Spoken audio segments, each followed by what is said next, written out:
दोस्तों, बात उस समय की है जब भारतीय सैनिकों ने पाकिस्तान को बुरी तरह से पीट लिया और 8 जनवरी 1966 को तो भारतीय सैनिक लाहौर से मात्र 2 घंटे की दूरी पर थे। मानो 2-3 घंटों का थोड़ा और समय मिला होता तो आज लाहौर में भारतीय तिरंगा लहरा रहा होता। लेकिन एक मुश्किल आई। पाकिस्तान ने देखा कि सेना पिटती जा रही है और उनका हर एक इलाका भारतीय सैनिकों के कब्जे में जा रहा है। तो उस समय के पाकिस्तान के प्रधानमंत्री ने सेना के बड़े अधिकारियों के साथ आपातकाल मीटिंग करवाई। उनका कहना था कि इस तरह से यदि युद्ध चलता रहा तो 2-3 दिनों में लाहौर और हफ्ते भर में कराची भी जाएगा, इस्लामाबाद भी जाएगा।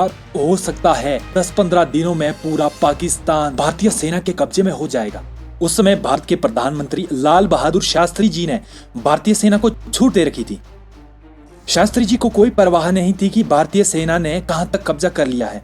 उनका कहना था कि पाकिस्तान को कायदे से सबक सिखाना है तो यही ठीक है, ताकि बार बार ये तकलीफ ना उठानी पड़े हमको। 8 जनवरी 1966 को जब भारतीय सैनिक लाहौर के बिल्कुल नजदीक थे तो पाकिस्तान ने अमेरिका से कहा कि किसी तरह युद्ध को रुकवाइए, नहीं तो हमारा अस्तित्व ही खत्म हो जाएगा। अमेरिका को लगा कि शास्त्री जी से युद्ध रोकने के बारे में बात करना बहुत मुश्किल है, क्योंकि अमेरिका पहले भी प्रधानमंत्री से इस बारे में बात कर चुका था। अमेरिका के प्रधानमंत्री ने शास्त्री जी को धमकी दे दी, जिसका शास्त्री जी ने बड़े अच्छे तरह से जवाब दे दिया था। क्या धमकी दी थी? अमेरिका का लाल रंग का गेहूं भारत में आता था, जिस गेहूं को अमेरिका में जानवर भी नहीं खाते थे, उस गेहूं को भारत में बेचा जाता था। यह समझौता पंडित नेहरू ने किया था, क्योंकि उस समय भारत में गेहूं की कमी थी।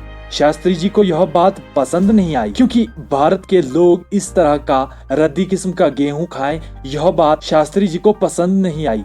अमेरिका ने कहा कि हम आपको गेहूं देना बंद कर देंगे। तो शास्त्री जी ने कड़े तेवर में जवाब दिया कि अपना गेहूं बंद कर दो, हमें चाहिए भी नहीं आपका गेहूं अपने देश में। शास्त्री जी ने हिम्मत दिखाई और PL 480 का गेहूं खरीदना बंद कर दिया। देश में जब अनाज की कमी आई तो शास्त्री जी ने लोगों से अपील की, एक समय भोजन करना बंद कर दें। भारत की सारी अवाम ने सोमवार को व्रत रखना शुरू कर दिया, लेकिन शास्त्री जी पर गेहूं खरीदने का दबाव नहीं डाला। लेकिन दूसरी बार शास्त्री जी दबाव में तब आए जब भारत के ही अंदर के नेता अमेरिका के समर्थन में हो गए। भारतीय नेताओं ने शास्त्री जी पर दबाव बनाया। उन्होंने कहा कि भारत को पाकिस्तान के साथ समझौता कर लेना चाहिए और पाकिस्तान से समझौता करना ही पड़ेगा। और शास्त्री जी ताशकंद समझौता करने के लिए चले गए और ऐसा समझौता हुआ कि वो वापस नहीं लौटे। समझौते में क्या हुआ कि जो जमीन भारतीय सैनिकों ने जीती थी वो पाकिस्तान को वापस मिल गई और भारत ने शास्त्री जी को खो लिया। भारत में वापस केवल शास्त्री जी की डेड बॉडी आई। ताशकंद समझौते में भारत ने एक ऐसा प्रधानमंत्री खोया जो भूतो ना भविष्य, ना कभी हुआ ना कभी होगा। मैं जब शास्त्री जी का नाम लेता हूँ तो मेरा सीना फक्र से चौड़ा हो जाता है। जब युद्ध शुरू हो गया था तो शास्त्री जी ने आवाम को संदेश दिया था कि घर पर पैसा बचाओ और खर्चे कम कर दो। दूसरों से अपील करने से पहले शास्त्री जी ने अपने घर के खर्चों में कटौती कर ली थी और शास्त्री जी ने खुद के लिए नए कपड़े तक नहीं खरीदे। शास्त्री जी की पत्नी ने जब शास्त्री जी से कहा कि आपकी धोती फट गई है, अपने लिए एक नई धोती खरीद लो, तो शास्त्री जी ने कहा मेरी धोती से ज्यादा जरूरी मेरे लिए इस समय मेरा देश है। इसलिए शास्त्री जी ने अपनी पत्नी से कहा कि तुम इसे सुई धागे से सी दो। शास्त्री जी ने तो अपनी पगार लेना तक छोड़ दिया था। शास्त्री जी ने अपनी पत्नी को कहा कि तुम कम से कम रुपयों में घर का खर्चा चलाओ, क्योंकि मेरे देश के पास इस समय पैसा नहीं है। ऐसा प्रधानमंत्री खोया भारत ने 1965 की शांति वार्ता में। एक तो प्रधानमंत्री खोया, दूसरा सैनिकों द्वारा जीती गई जमीन भी खोई। शास्त्री जी ने किसी भी अमेरिकन और यूरोपियन कंपनी को भारत में नहीं आने दिया। एक बार पहले भी ये कंपनियां आई थी, तब भारत को 250 सालों की गुलामी सहनी पड़ी थी। अगर फिर से विदेशी कंपनियों को बुलाएंगे तो पता नहीं कितने हजार सालों के लिए गुलामी झेलनी पड़ेगी। शास्त्री जी ने स्वदेशी तकनीक का विकास, स्वदेशी कंपनी का विकास, स्वदेशी उद्योगों का विकास और स्वदेशी खेती का विकास करने पर जोर दिया और विदेशी कंपनियों के आने पर रोक लगा दी थी। उन्होंने देश के जवानों और किसानों के लिए एक ही नारा दिया, जय जवान जय किसान, जिससे भारत के सैनिकों और सभी किसानों के भीतर जोश भर गया। 11 जनवरी 1966 को कुछ षड्यंत्रकारियों ने सत्ता के 18वें महीने में देश के सबसे लोकप्रिय प्रधानमंत्री लाल बहादुर शास्त्री को रास्ते से हटा दिया। उन्हें केवल कुर्सी से नहीं हटाया गया, बल्कि इस दुनिया से हटाया गया। ताशकंद में शास्त्री जी के साथ उनका नौकर था, जिसका षड्यंत्रकारियों ने अपहरण करवा लिया था। उनकी जगह एक और व्यक्ति को नौकर बना दिया, जिसने शास्त्री जी को जहर वाला दूध दिया, जिसे जिससे चंद मिनटों में शास्त्री जी की मृत्यु हो गई।